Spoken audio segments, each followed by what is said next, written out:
दोस्तों, मेरा नाम डॉक्टर रोमेश शर्मा है और मैं पिछले 10 से 12 सालों से क्रोनिक चर्म रोगों पर काम करता आ रहा हूँ।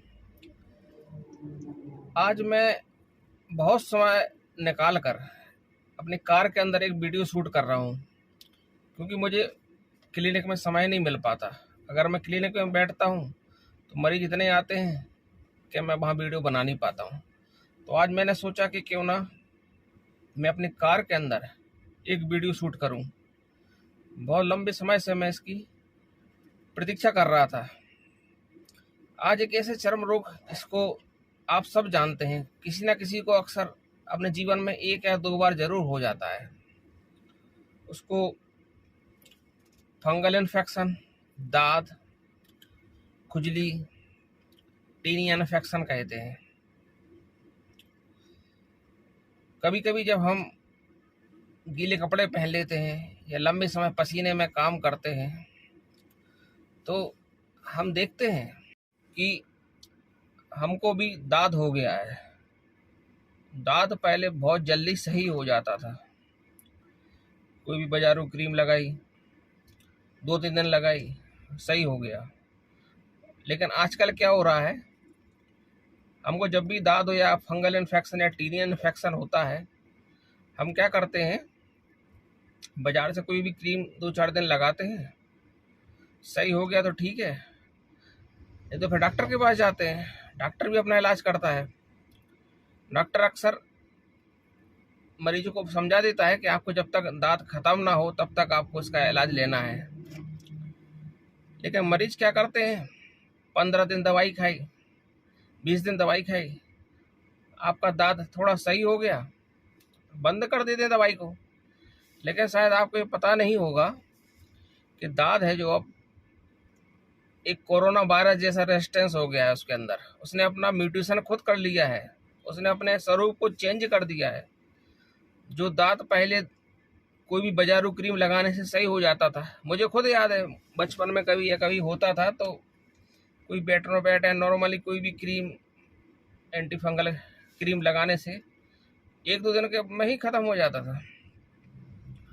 लेकिन बड़ी ही मतलब हर व्यक्ति माने छोटे छोटे ये फंगाई हैं, टीनिया हैं, इन्होंने भी अपने जीने का तरीका खोज लिया है। इन्होंने भी अपने स्वरूप को चेंज कर लिया है। इन्होंने अपने आप को म्यूटेशन कर लिया है। तो जो आज क्रीम या दवाई जो आज काम कर रही है,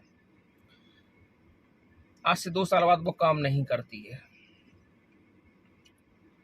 तो मैं आपको आज इसी दाद या फंगल के बारे में बताना चाहता हूँ कि जब भी आपको दाद हो, आप किसी भी डॉक्टर का इलाज ले रहे हो, कम से कम 3 महीने इलाज लेना है। दाद सही होने के बाद भी आपको 1 महीने बाद तक वो इलाज, वो क्रीम, वो दवाइयाँ लेनी है। आप चाहे खाने वाली दवाई बंद कर दें, लेकिन लगाने वाली दवाई आपको इन्फेक्शन ख़त्म होने के बाद भी 1 महीने लगातार लेनी है। मेरे पास तो बहुत क्रोनिक दांत के रोगी आते हैं, फंगल के रोगी आते हैं, जो बहुत परेशान हो जाते हैं।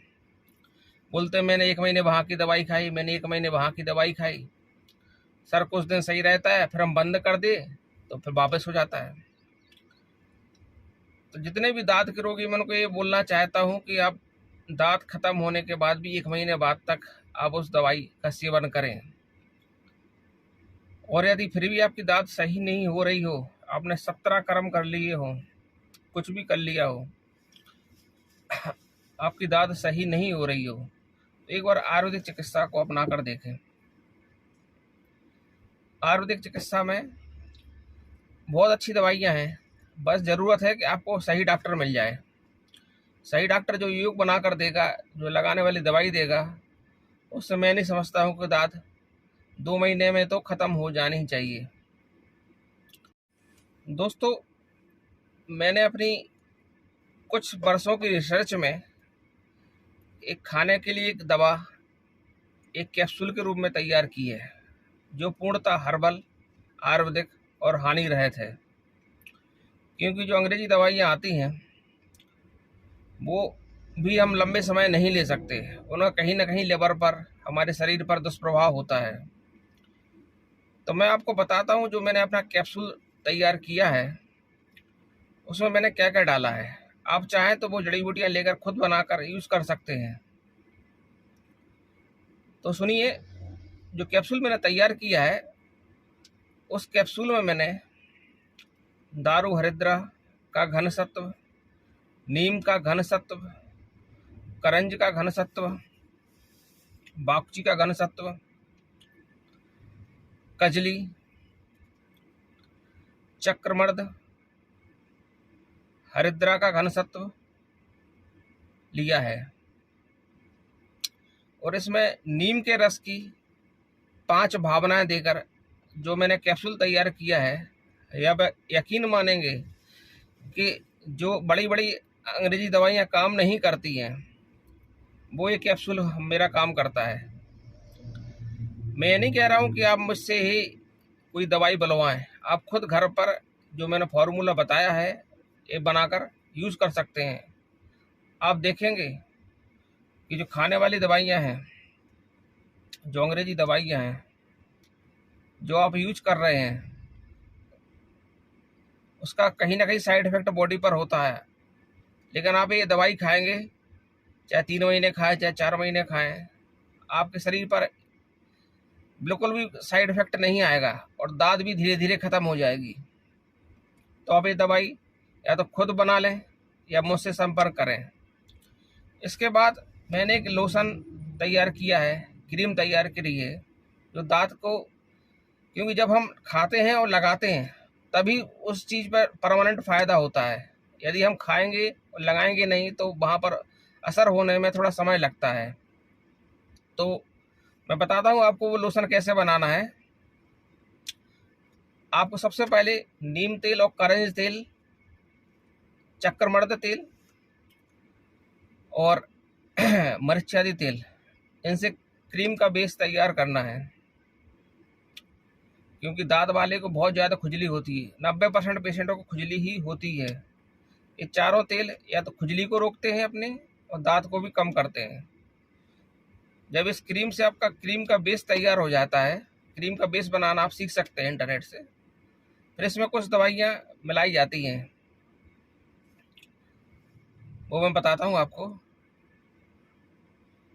उसमें सबसे पहली दवाई है tea tree oil. Tea tree oil आप कहीं ऑनलाइन बुलवा सकते हैं। टी ट्री ऑयल, बागची घनसत्व, गंधक घनसत्व, टंकण, चक्रमर्द बीज, चक्रमर्द की पत्ती, सीरीज का घनसत्व, इन सभी घनसत्वों को, और हाँ स्फटिक, इन सभी को मिलाकर एक लोशन या मलहम तैयार करना है। और जो भी प्रभावित स्थान है वहाँ पर 1 से 2 बार लगाना है। शुरुआत में बहुत कम मात्रा में लगाएं, क्योंकि हो सकता है कुछ व्यक्तियों को यह लोशन या तेल थोड़ा रिएक्शन कर सकता है, क्योंकि थोड़ा हार्ड है। जो वर्तमान परिप्रेक्ष्य में जो फंगल हमें हो रहा है वो हल्की क्रीमों से शांत नहीं होता है। हमें कुछ अच्छा लोशन या क्रीम ही लगाना पड़ेगी इसमें, तब वो अपना स्वरूप से बाहर निकलेगा या ख़त्म होगा। तो आप एक क्रीम या लोशन घर पे बना सकते हैं, जो मैंने फार्मूला बताया है, और जो कैप्सूल मैंने बताया है वो आप घर पे तैयार कर सकते हैं। तो यदि इसमें कुछ भी समस्या आ रही हो तो आप मुझसे भी बुला सकते हैं, लेकिन मुझसे शाम को ही संपर्क करें, शाम 6 से 7 के बीच में, क्योंकि दिन में मेरे पास बहुत मरीज रहते हैं और मैं समय नहीं दे पाऊंगा आपको। पहले मुझसे व्हाट्सएप पर संपर्क करें, जैसा भी होगा मैं आपको उस पर जवाब देता हूँ व्हाट्सएप पर। ठीक है दोस्तों, तो मेरा एक कहना यही है कि थोड़ा अपने पर्सनल हाइजीन मेंटेन करें, पसीने से और स्वच्छता का ध्यान रखें, कि जितना आप पसीने वाली जगह में रहेंगे उतना ज़्यादा आपको दांत बढ़ता रहेगा। तो जब भी आप बाहर निकलें तो शरीर पे थोड़ा सा पाउडर डाल के निकलें, जिससे पसीना कम आएगा, हमारी चमड़ी है वो गीली नहीं रहेगी, सूखी रहेगी। आशा करता हूँ कि आपको मेरा ये वीडियो काफ़ी पसंद आया होगा। और जो भी आपको जानकारी चाहिए है तो आप मुझसे व्हाट्सएप पे संपर्क करके ले सकते हैं। धन्यवाद।